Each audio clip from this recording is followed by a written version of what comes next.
All right. Brave questioner number one. Was it true you were in med school before you actually started professional drumming? No, it is not true that I was in med school before I started professional drumming. However, I was attending music and art high school in New York City. I was already a professional drummer by the time I got to high school. I've been playing with my father's band from the time I was 10 years old. So for me to go to music and art high school was more to be in a musical environment every day. And so when I graduated high school, I got offered a scholarship to go to Juilliard, except it wasn't for percussion. It was for oboe. They were trying to recruit oboe players, man. And I was like, I don't think so. And then I thought, well, I don't want to go to college for music either. You know, music's been my whole life up until that point of graduating high school anyway. So I was talking about it with my mom, and I had always done well in science and math and all of that. And I was saying, well, instead of going to music college, maybe I'll like think about going to med school or something like that. And she said, well, maybe you should like just play, like take a break from school, you know? And I was like, yeah, because maybe at that point I'll just like 100% full time just do music 24/7 for a few years. And I told her, all right, well, if nothing happens in 2 years, I'm going to med school. And that never happened, thank God. And here I am.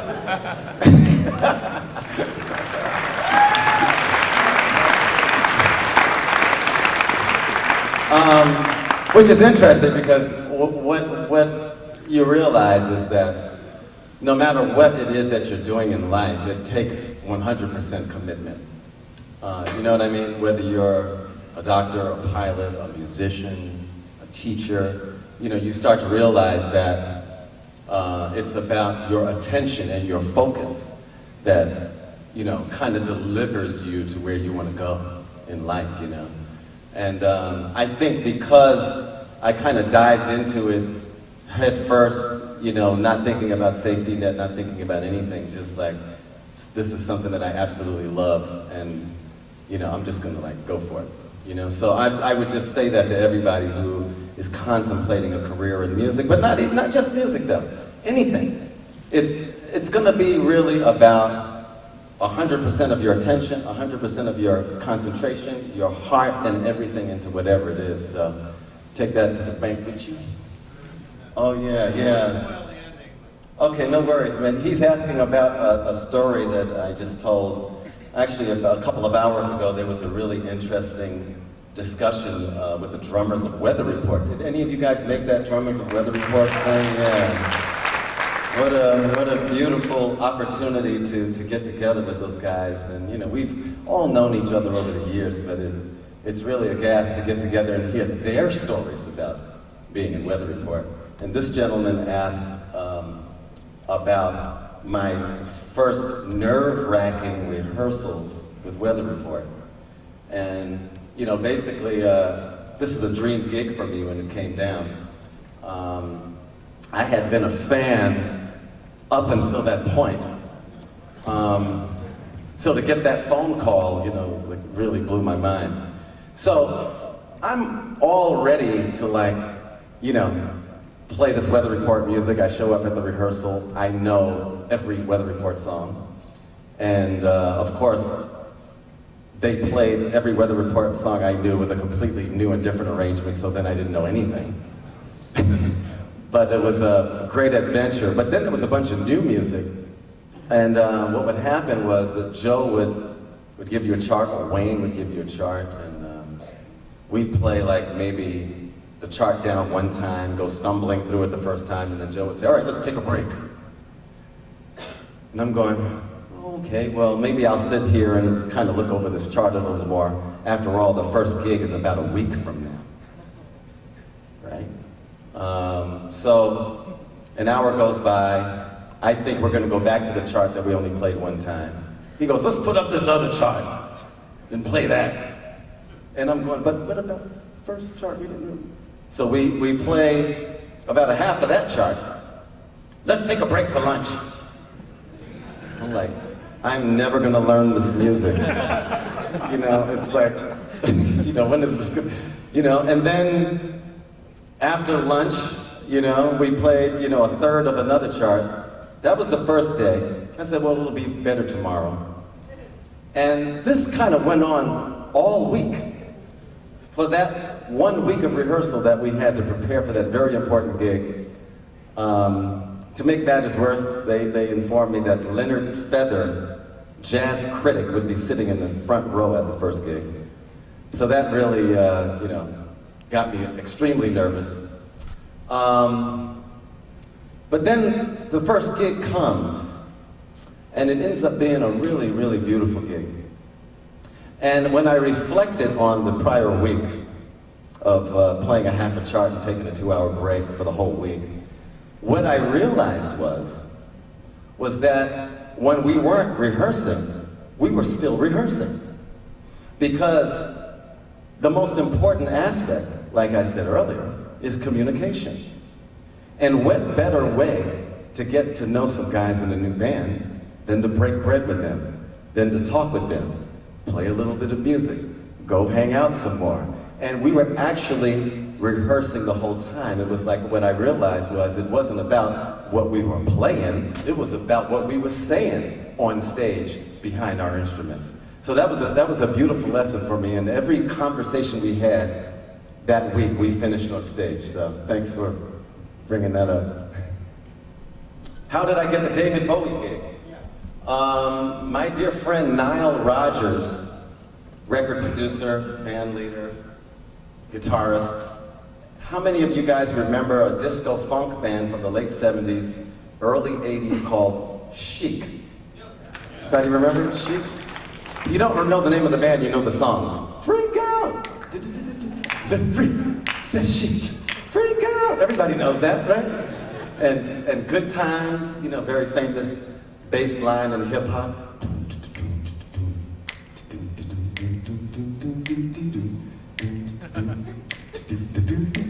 Everybody knows that, right? You know that. That's Nile Rodgers and his partner Bernard Edwards. Anyway, Nile became a very famous record producer after the Chic days, producing people like Madonna, the B-52s, Duran Duran. And he got called to do the David Bowie Let's Dance record. I just happened to be on a break from a Weather Report tour in 1982, and he called me in to do those sessions. And you know, Nile and I had been friends before that. We played in local bands together when I was a teenager. So, you know, we had a long history. So it was really cool that he called me for those dates. And I ended up doing 2 albums with David Bowie. I did Let's Dance. And there was, the singles were China Girl, Let's Dance, Modern Love. There were really a bunch of really fun rock tracks on that album. And then the next album was called Tonight. And I believe the hit single on Tonight was called Blue Jean. I never toured with David. And he offered me the tour. And it was interesting because I was, you know, I had the option to kind of leave Weather Report at that moment to join David. And before I did, I thought, well, who played drums with David Bowie? And I could only name one guy. I named my friend Dennis Davis. And then I said, who played drums with Weather Report? Then I named Chester Thompson, Alex Acuna, Don Umar. I was like, that's where I need to be. I need to be in a situation where the work that I'm doing, you know, is going to be a part of something really special and really to help me grow as a musician. So even though I could have made a lot of cash with David, you know, I think that ultimately the decision to stay with Weather Report was good for my career and good for my soul. So thanks for a nice question, man. How do you choose what size drums for your kid? And that's a great question because maybe what I would do is think about the different musical situations that I'm involved in. I know I've had an opportunity to kind of develop this drum setup for like 20, 25 years. And this setup kind of represents kind of like everything that I need to do. You know, I can pretty much handle any gig with this kit, from a bebop gig to a rock and roll gig to a reggae gig to a funk gig, with maybe tuning being the thing that changes between each situation. You know, I might, for a bebop gig, make the kit a lot smaller. But I have actually done bebop gigs with this kit exactly the way you see it. Everybody's like, you know, what's up with this guy with all these drums? In bebop, I was like, well, nobody says anything about the piano having 88 keys. I can't have 5 tom-toms and 2 snare drums and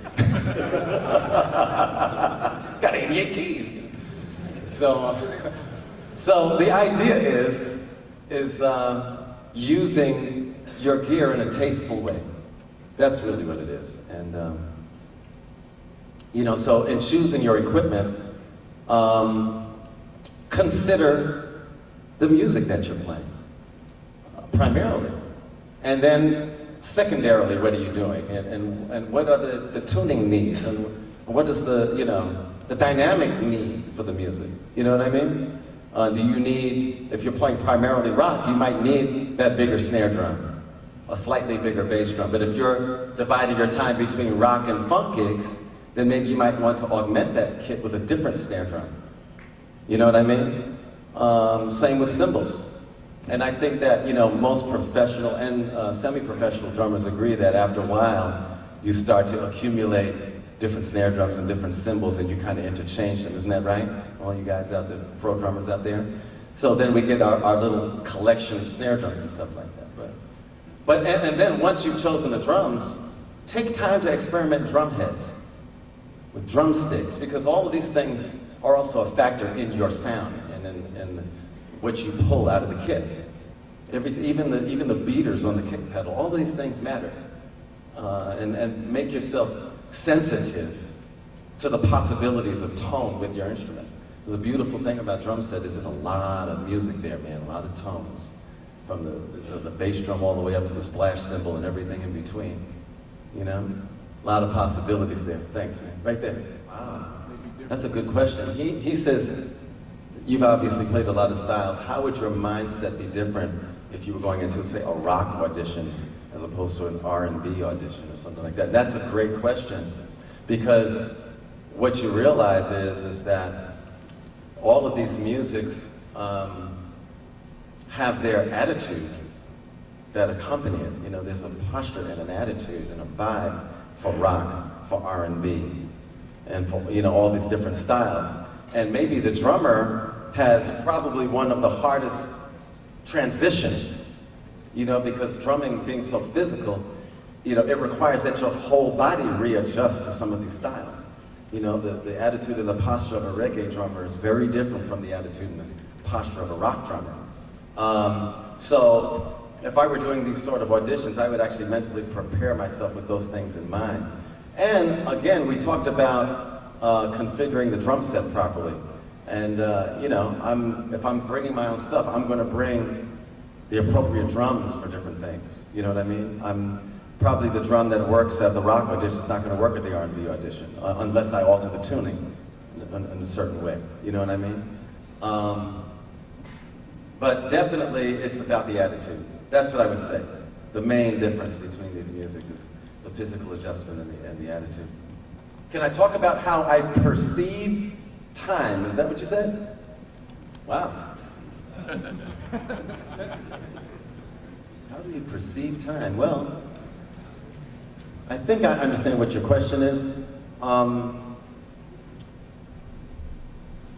If you're in a groove mode, hopefully, you get to the place where the meter and the time is something that you're internalizing, that you're not really thinking about it as much as you're internalizing it and you're making it a part of your musical being.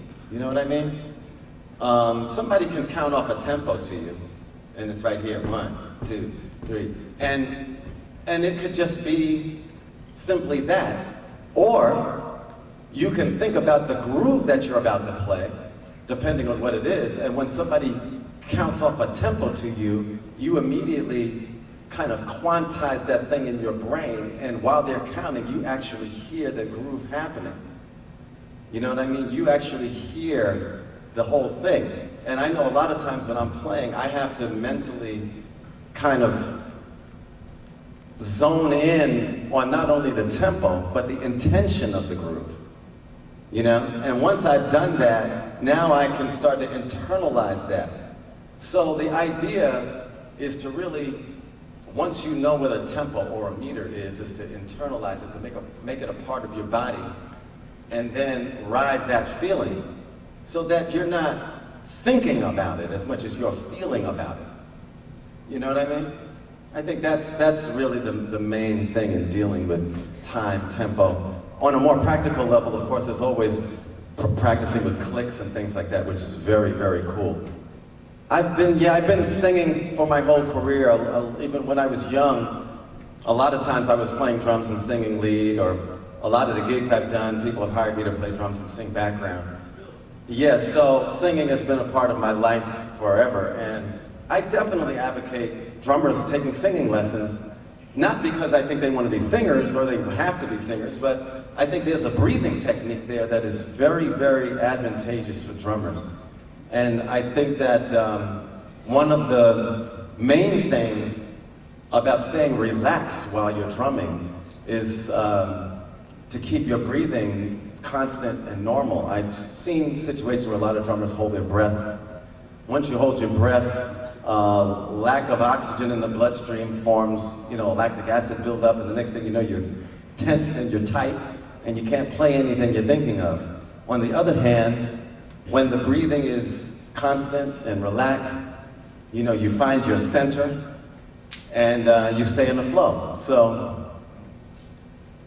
yeah, he's asking about drummers playing with percussionists and the possibility of stepping on each other's toes and that sort of thing.